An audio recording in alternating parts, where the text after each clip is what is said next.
18వ అధ్యాయంలో మొదటి వచనంలో ఆయన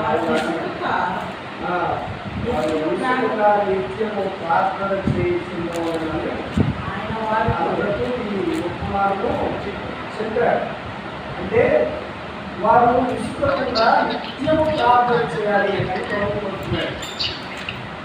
మనం ప్రార్థన చేయడం అనేది మనకి ఎంతో క్షేమం అనే విషయాన్ని దైవజనంలో మనం చూస్తా ఉన్నాము.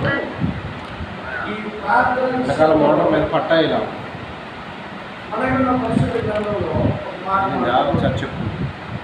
లేఖనాలు జ్ఞాపకం చేసుకుని మనం అవసరం. ఎందుకు అంటే ప్రార్థించడం వల్ల 3 విషయాలను మన జీవితంలో మనం కలిగి ఉండగలం. ఏంటి ఆ 3 విషయాలు అంటే నేను చెప్తాను. లేఖనాల ద్వారా మనం జ్ఞాపకం చేసుకున్నాం. కొలస్సీయులకు రాసిన పత్రిక 4వ అధ్యాయము 12వ వచనం చదువుకుందాం. కొలస్సీయులకు రాసిన పత్రిక 4వ అధ్యాయము 12వ వచనం చదువుకుందాం. చూడండి, 4వ అధ్యాయము 12వ వచనం. కొలస్సీయులకు రాసిన పత్రిక 4:12. క్రీస్తు యేసు దాసులనే ఎపఫ్రా మీకు వందనములు చెప్తున్నాడు. మీరు సంపూర్ణులను ప్రతి విషయంలో దేవుడి చిత్తమును గురించి సంపూర్ణాత్మ నిశ్చయిత గలవారు నిలకడగా ఉండవాలని ఇక్కడ ఎల్లప్పుడూ మీ కొరకు తన ప్రార్థనలో పోరాడుతున్నాడు. ఏం చేస్తా ఉన్నాడు? ప్రార్థనలో పోరాడుతున్నాడు. ఏ విషయాల్లో పోరాడుతున్నాడు అనే విషయాలు మనం జ్ఞాపకం చేసుకుందాం. ఈ యొక్క అపోస్తులైన పౌలు ఈ యొక్క కొలస్సీ సంఘానికి పత్రిక రాశాడు. కొలస్సీ సంఘానికి పత్రిక రాస్తూ తను ఏ ఉద్దేశంతో రాశాడు అని మనం చూస్తూ ఉన్నప్పుడు ఈ కొలస్సీ సంఘంలో దుర్బోధలు లేకుండా మంచి వాక్యానుసారమైనటువంటి బోధ, ఆరోగ్యకరమైనటువంటి బోధ కలిగిన వారై దేవుడిలో ఎదగాలనే ఉద్దేశంతో ఈ పత్రిక రాశాడు.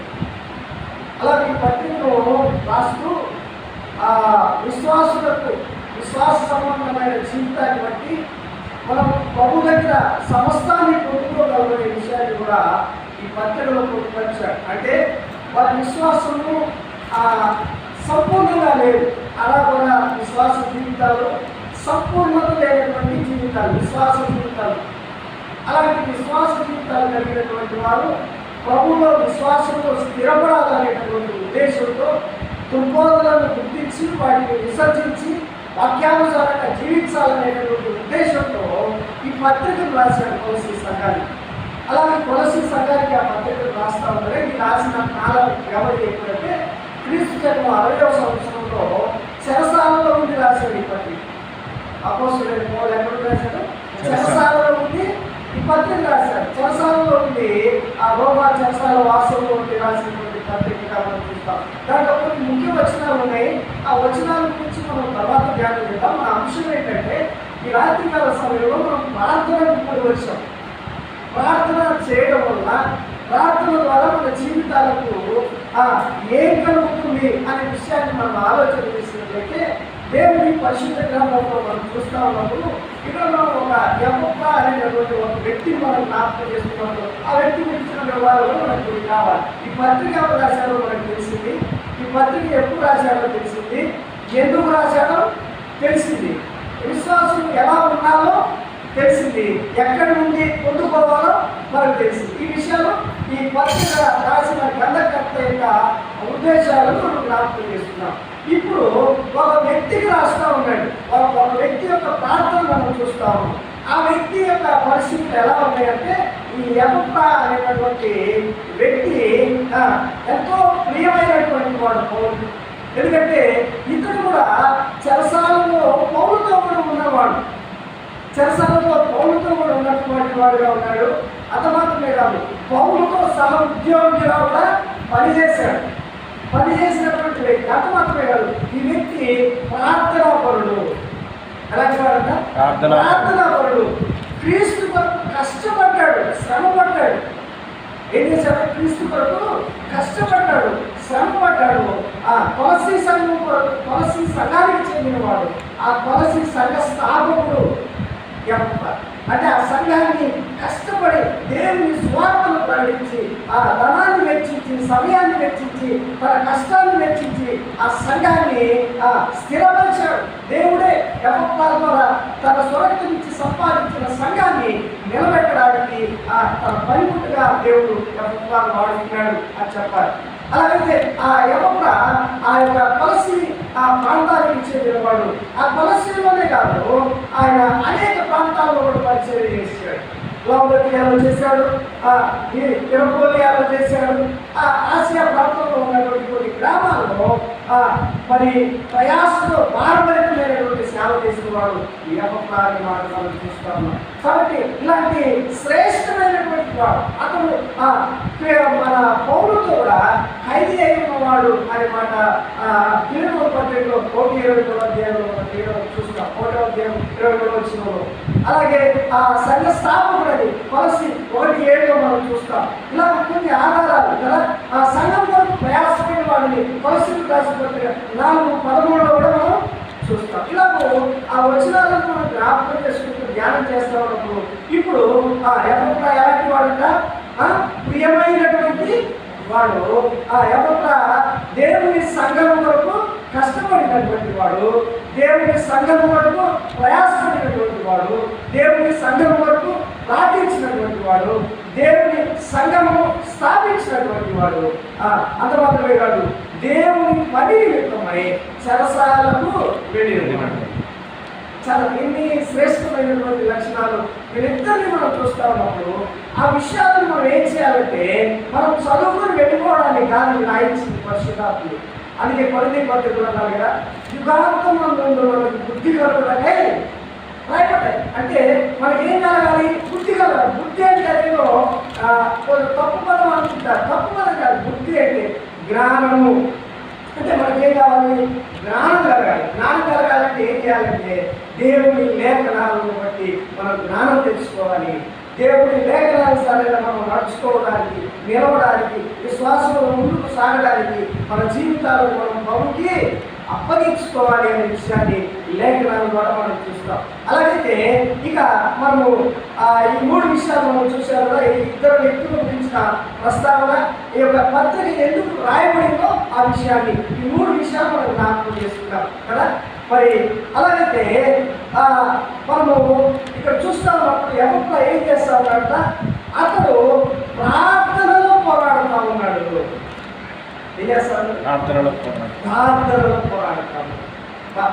ప్రార్థన పోరాడడం ప్రభు చెప్పినట్టుగా ప్రార్థన విసుగక మీరు నిత్యము ప్రార్థన చేయాలి అన్నాడు.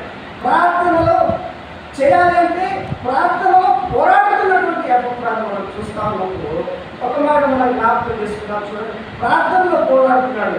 ఎందుకు పోరాడుతున్నాడంటే చూడండి, ఆ మాట మనం జ్ఞాపకం చేసుకుంటే, మీకు వందనము చెప్తున్నాను, మీరు సంపూర్ణము ప్రతి విషయంలో దేవుని చిత్తము. అంటే ప్రార్థనలో పోరాడుతుంది. ఎందుకంటే ఆ సంఘస్థులు దేవుని చిత్తం ఏదో గుర్తించాలి.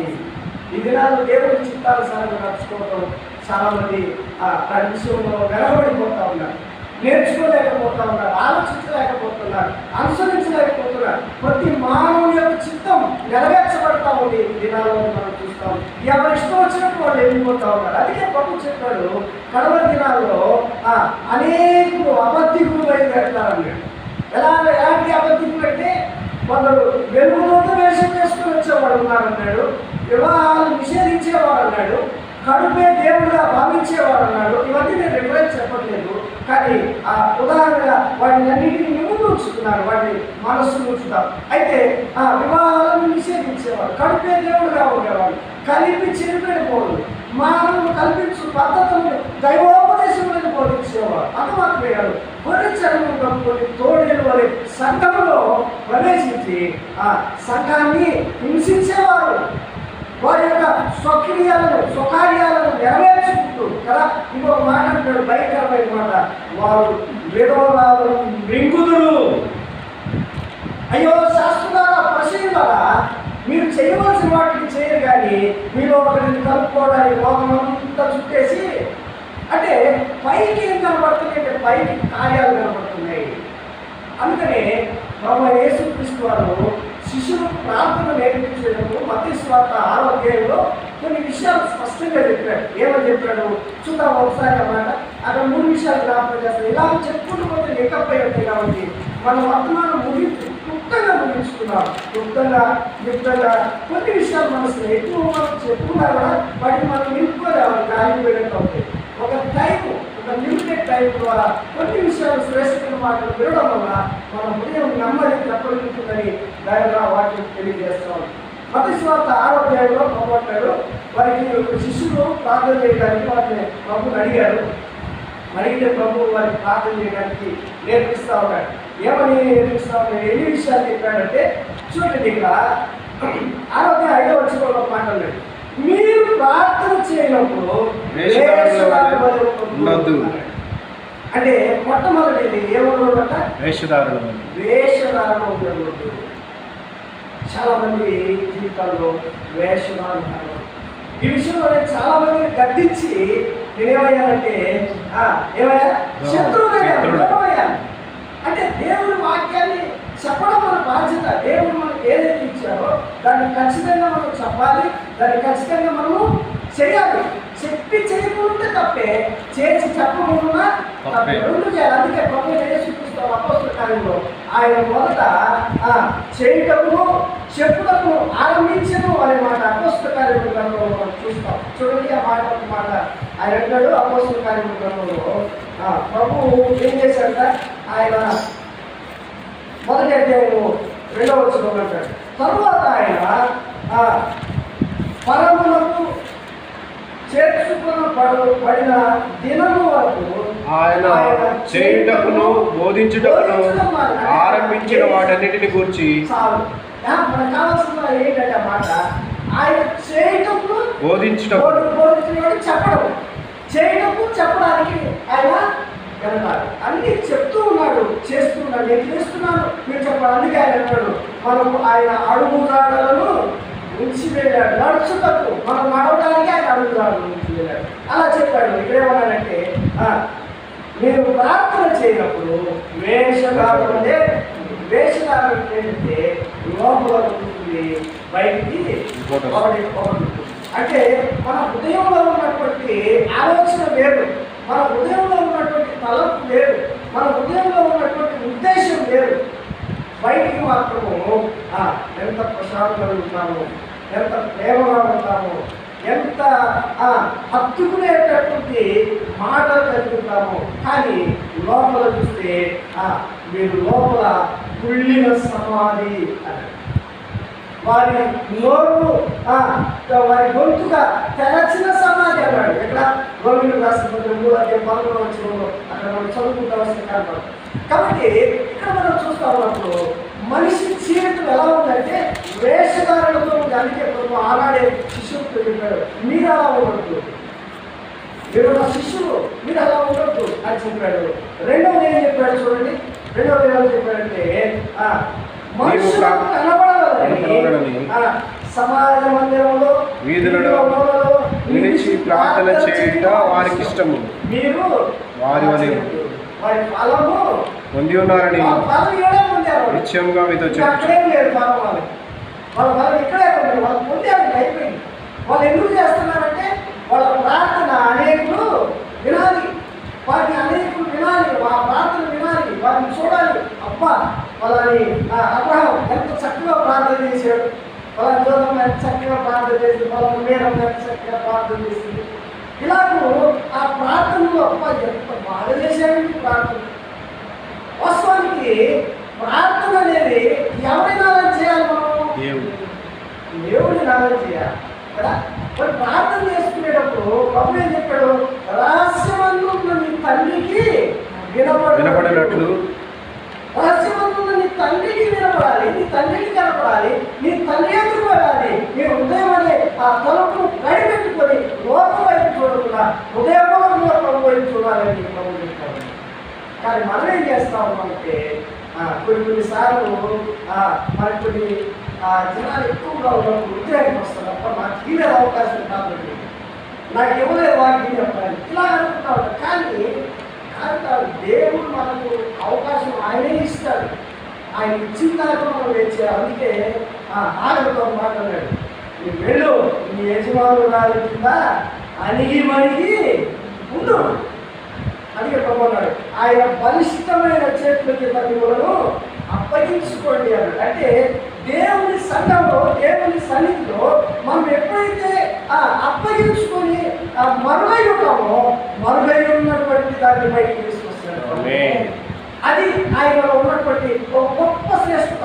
అందుకు ఉదాహరణ ఏంటంటే కొరింథీయులకు రాసిన పత్రిక మొదటి అధ్యాయంలో అంటాడు, ఏమంటాడంటే మిమ్మల్ని పిలిచిన పిలుపును చూడండి, లోకరీతిగా ఆయన మిమ్మల్ని పిలవలేదు, బలహీనులను పిలిచాడు, నీచులను పిలిచాడు, దౌర్భాగ్యులను పిలిచాడు, అర్హత లేని వాళ్ళని పిలిచాడు అంటాడు. ఒకసారి అది జ్ఞాపకం చేసుకుందామా?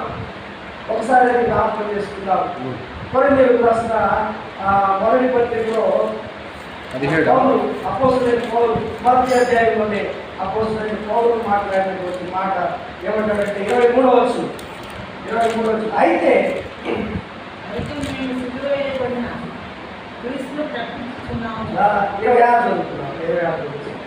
సహోదరులారా, మిమ్మల్ని పిలిచిన పిలుపును చూడుడి.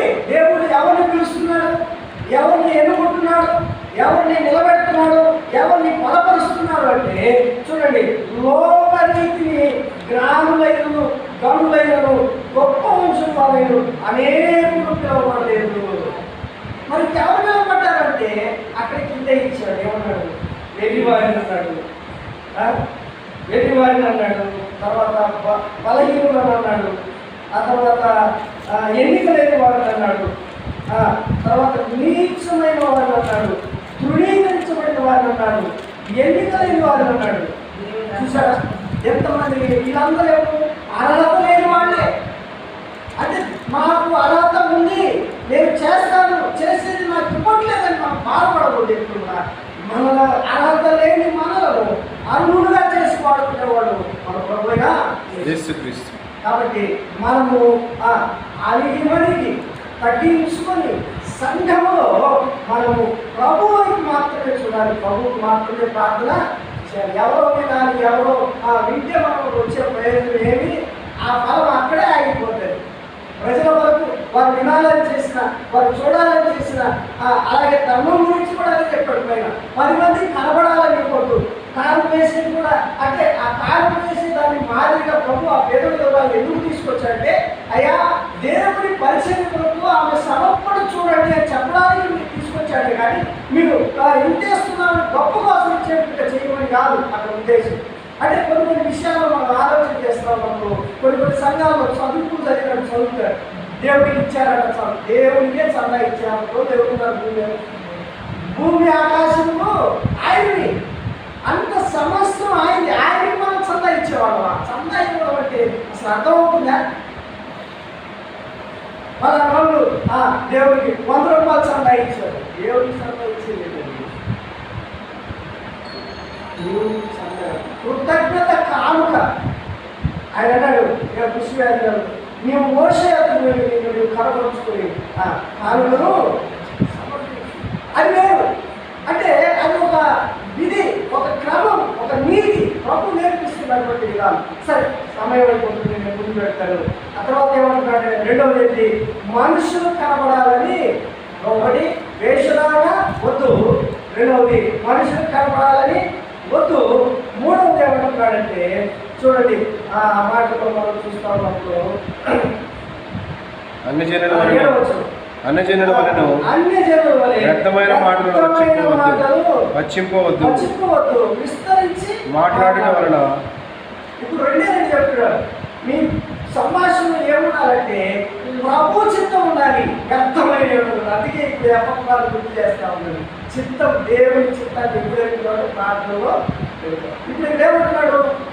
వ్యర్థమైన సంభాషణలు విస్తరించి మాట్లాడు, విస్తరించి చేస్తాడు ప్రార్థన. అంటే ప్రార్థన చేయొద్దని కాదు నా ఉద్దేశం, ప్రార్థన చేయాలి. ఇప్పుడు నేరుగా సంఘం కొరకు ఆగిపోయిన ఆ ప్రాకారాలు పడిపోయిన ఆ పరిస్థితులన్నీ బాగు చేయాలని ఆయన నిన్న కానించి విశ్వాసం ఉండి ప్రార్థన చేస్తూ ఉన్నాడు. రాజు దగ్గరికి నిన్న నుంచి వెళ్తే రాజు అడిగాడు, అయ్యా నీకు వ్యాధి లేదు కదా అన్నాడు. మరి ఎందుకు నువ్వు అలా ఉన్నాడు ఇవన్నీ అలా అయిపోయింది అన్నప్పుడు వెంటనే తన హృదయంలో ఏం చేశాడ దేవుడికి ప్రార్థన ఎంతసేపు చేస్తుంటాడు ప్రార్థన ప్రార్థన అంటే మనం మోకరించి కళ్ళు మూసుకొని అయ్యా నీకు స్తోత్రాలు స్తోత్రాలు నువ్వు మహాదేవుడి మహోన్నతుడి సర్వాధికారి సర్వోన్నతుడి నువ్వు అదయ్యా నువ్వు ఇదయ్యా ఇదయ్యా ఆయన పొగట్టం దూరం వేస్తా ఉంటావు. కాదు కాదు, ప్రార్థన అంటే ప్రభువుతో సంభాషించడం, ప్రభువుతో మాట్లాడడం, మన సమస్యను ఆయన కృతజ్ఞతాపూర్వకంగా మీ విన్నపములు ఆయనకు తెలియచేయండి. మన విన్నపాన్ని తెలియజేసుకుంటాం. నువ్వు ఒక ఇంటి స్థలం కావాలనుకోండి, ఆ స్థలం పట్ట కావాలనుకోండి, ఎంఆర్ఓ గారికి ఏం చేస్తాం మనం? విన్నపాన్ని రాసుకుంటాం. అర్జీ ప్రార్థన అర్జీ అంటారు. అర్జీ రాసుకుంటే అయ్యారు మాకు పలానా స్థలం ఉంది కాబట్టి దయచేసి ఆ స్థలానికి మాకు పట్టా మంజూరు చేయాలని తమ విధేయులు కోరుకుంటున్నారు. కావాలి ఏదో రాస్తారు, అప్పుడు రాశారు అక్కడ రాసి గౌరవప్రదంగా ఇచ్చి మాకు సహాయం చేయగలుగుతాం. అట్లానే ఇక్కడ మనం చూస్తూ ఉన్నప్పుడు ఇక్కడ మనం ఎలా ఉన్నారంటే విస్తరించి మాట్లాడకూడదు, వ్యర్థమైన మాటలు వచ్చేది. 3 విషయాలు ఖచ్చితంగా చెప్పాడు. ఆయన ఏమన్నాడంటే నీవు ప్రార్థన చేయనప్పుడు 7వ వచనంలో ప్రార్థన చేయనప్పుడు ఆ మాటలు వచ్చిపోతున్నాడు. ఆ తర్వాత 8వ వచనంలో మీరు మీ తండ్రిని అడగకుండా తెలియదు కాబట్టి మీరు ఎలాగూ ప్రార్థన చేయండి. ఎలాగ ప్రార్థన చేయాలి? గిలాము చేయండి అన్న. గిలాము చేయండి అన్నప్పుడు ఇక్కడ కొంత ఒక ప్రణాళిక, ఒక సూత్రాలు ఇచ్చాడు. మనం లెక్క చేసుకోవడానికి ఒక సూత్రాన్ని లెక్కిస్తాం. అంటే ఈ ప్రార్థన చేయమని చెప్పలా. చాలా మంది ఈ ప్రార్థన చేస్తూ ఉంటారు. మళ్ళీ మొత్తానికి వినామం పరిశుద్ధపరచుకుంటున్నాక ఈ రాజ్యం వచ్చిన అంటే ఇదే చేస్తూ ఉంటారు. అంటే ఇది ప్రభువు నేర్పిన ప్రార్థన అంటారు. ప్రభువు నేర్పిన ప్రార్థన కాదు. ఇలాగూ అంటే ఒక క్రమాన్ని నేను చూపిస్తున్నాను, ఇలాగూ చేయండి అని చెప్పారు. ప్రభు చెప్పారు. మరొకసారి జ్ఞాపకం చేద్దాం, సమయం కాదు. అయితే 3 విషయాలు చెప్పాడు. ఏం చెప్పాడంటే ఇలాగూ చేయాలంటే రహస్యమందు మీ తండ్రి చూసినట్టుగా ఆయనకు ప్రార్థన చేయండి అని చెప్పాడు. ఆ మాటలోని మనం చూస్తాం. ఈ గదిలోని పోయి ఆలోచన అంటాడు. ఈ గదిలోని పోయి తలుపు వేసి రహస్యమందు మీ తండ్రికి ప్రార్థన అంటే నువ్వేం చేయాలంటే ఈ తండ్రికి ప్రార్థన చేయాలంటే ఒకటి వేషధారణతో ఉండొద్దు, రెండవది విస్తరించి ప్రార్థించవద్దు, మూడవది వ్యర్థమైన మాటలు ప్రార్థన చేయొద్దు.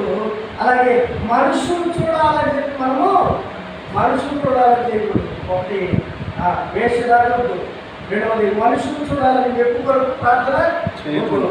మూడవది విస్తరించి వ్యర్థమైన మాటలు ఉచ్చరింపకూడదు.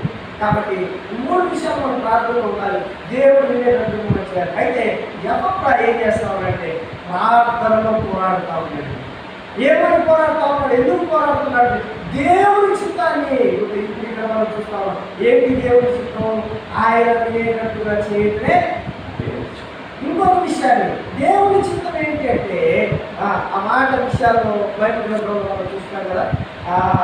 లోపల ఇంకా ఎక్కువ సమయం ఉంటుంది కాబట్టి మరి ఒక్క మాట కూడా జ్ఞాపకం చేసుకొని ఆ మాటలు మనం ముగించుకుంటూ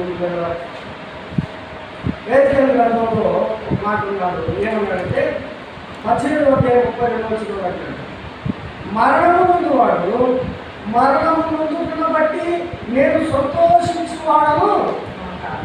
మరి ఎందుకు బట్టి దేవుడు సంతోషిస్తాడు అంటే ఆ మనస్సు తిప్పుకొని అప్పుడు మీరు బ్రతుకులు ఇదే పైకి వచ్చుకోకూడదు. దుష్టులు మరణం వచ్చేది నాకు ఏమాత్రం సంతోషము అంటే ఏంటంటే ఆయన ఉద్దేశం ఏంటంటే అనేకులు మార్పు చెంది దేవుని బిడ్డలుగా జీవించాలని దేవుని చిత్తం. ఆ చిత్తాన్ని చేయడానికి దేవుడు మనల్ని ఏర్పరుచుకున్నాడు.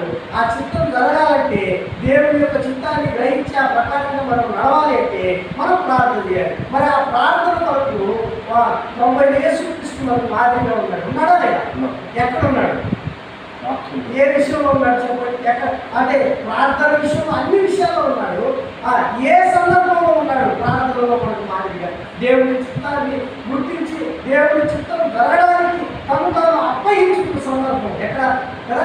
రండి చూద్దాం. మత్తయి సువార్తలో 26వ అధ్యాయంలో మనం జ్ఞాపకం చేసుకుందాం. 26వ అధ్యాయంలో 36వ వచనం చదువుకున్నాం. అంతనే యేసు వారితో కూడా వ్యస్తపరమైన చోటుకి వచ్చి నేను ఇక్కడికి వెళ్ళి అక్కడికి వెళ్ళి ప్రార్థన చేయడం వచ్చి మీరు ఇక్కడ కూర్చున్నారు శిష్యులతో వచ్చి ఆయన ఎక్కడికి వెళ్ళాడు? ప్రార్థన చేయడానికి వెళ్ళాడు. ప్రార్థన చేయడానికి వెళ్ళి ఏం చేశాడు అక్కడ అంటే ఆయన ప్రార్థన చేశాడు. ఎలా చేశాడు చూడండి. 39వ వచనంలో కొంత దూరం వెళ్ళి సాయపడి తండ్రి సాధ్యమైతే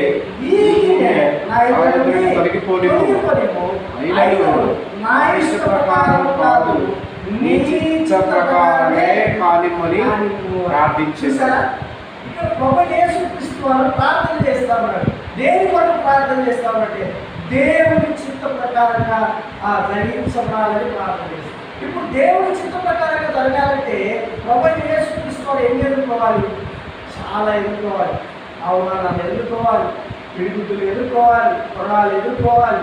ఆ శరీరం అంతా గాయపరచబడి, అవమానించబడి, ముందు వేయబడి, కిరీట పెట్టబడి, శ్రమ పెట్టబడి, రక్తం కార్చబడి, సొమ్మసిల్లిపోయి అబ్బో ఎన్ని శ్రమలు అనుభవించారు. అవన్నీ ప్రభు కనబడతారు. ఇదంతా శరీర సంబంధమైన ఒక ఎత్తు అయితే, రెండవది ఏంటంటే ఆత్మ సంబంధమైన ఎడబాటు. తల్లితో దేవునికి కలుగుతున్నటువంటి ఎడబాటు వాళ్ళు ఎప్పుడు విడిపోయిన సందర్భం ఎక్కలేదు. కేవలం సమస్త మానవాళి యొక్క రక్షణ కొరకు మాత్రమే వాళ్ళకి ఎడబాటు జరిగింది. అక్కడ ఒక్కసారి తప్ప ఎక్కడ కూడా వాళ్ళు వేరైనట్టుగా నేను తండ్రిని ఒకటే మేమందరం ఏకమై ఉన్నామంటాడు. అంటే ఇక్కడ ఎక్కడ ఎడబాటు జరిగిందంటే ఒక్కసారిగా ఈ లోక పాపాలన్నీ ఆయన మీద పడగా ఇప్పుడు వెంటనే ఆయన పదం మారిపోయింది. అప్పటి వరకు తండ్రి తండ్రి తండ్రి అని ప్రార్థన చేశాడు. తర్వాత ఎప్పుడైతే ఆ పాపాలన్నీ సంపూర్ణంగా ఆయన మీద పడిపోయావో అప్పుడు వెంటనే తండ్రి ఏం చేశాడు? వదిలేశాడు. ఎందుకంటే ఆయన పాపం అంటేనే వాడు ఇప్పుడు సంపూర్ణ మానవుని స్థితిలోకి వచ్చేసాడు. ప్రభు యేసుక్రీస్తు వారు సంపూర్ణ మానవ స్థితిలోకి వచ్చేటంటే ఆ పాపగ్రాహిగా శాపగ్రాహిగా చేయడం ప్రభు యేసుక్రీస్తు వారు చేయి విడిచిపెట్టగానే ఆ ఎనబాటు తక్కువ శరీర సంబంధమైన శ్రమ, ఆత్మ సంబంధమైన ఎడబాటు.